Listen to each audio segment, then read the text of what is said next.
Dhing road চলচলিত পানী বিতৰণী অনুষ্ঠান জুৰিয়া ৰোড শিলঙনিস্থিত জীৱনজ্যোতি নিচামুক্তি কেন্দ্ৰই অনুষ্ঠিত কৰিছে এই অনুষ্ঠান।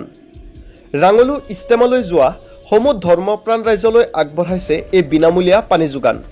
জীৱনজ্যোতি নিচামুক্তি কেন্দ্ৰৰ এই পানী যোগান কাৰ্যক বিভিন্নজনে প্ৰশংসা কৰা দেখা গৈছে। পানী বিতৰণী অনুষ্ঠানত জীৱনজ্যোতি নিচামুক্তি কেন্দ্ৰৰ শ্বইব আহমেদ, আব্দুল ৱাদুদৰ লগতে আৰু কেইবাজনো বিষয়ববীয়া উপস্থিত থাকে। এই পানী বিতৰণী অনুষ্ঠানত কেইবা হাজাৰ লোকক বিনামূলীয়াকৈ পানী বটল বিতৰণ কৰা হয়। পানী বিতৰণী অনুষ্ঠানৰ আয়োজন কৰা তথা জীৱনজ্যোতি নিচামুক্তি কেন্দ্ৰৰ পৰিচালন সঞ্চালক শ্বইব আহমেদে কি কয় শুনোৱা হওক।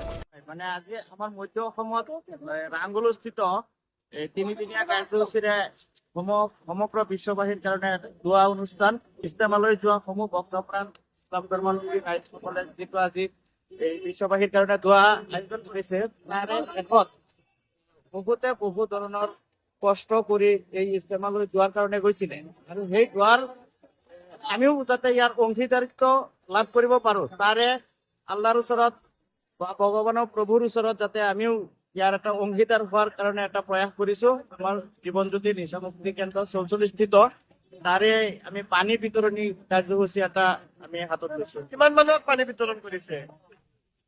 পানীটো আনিছো, আমি হিচাপ কৰা নাই, আনুমানিক ৫,০০০ ওপৰত হ'ব পানীৰ বটল। আমি লাষ্টত আমি হিচাপটো কৰিব পৰা নাই।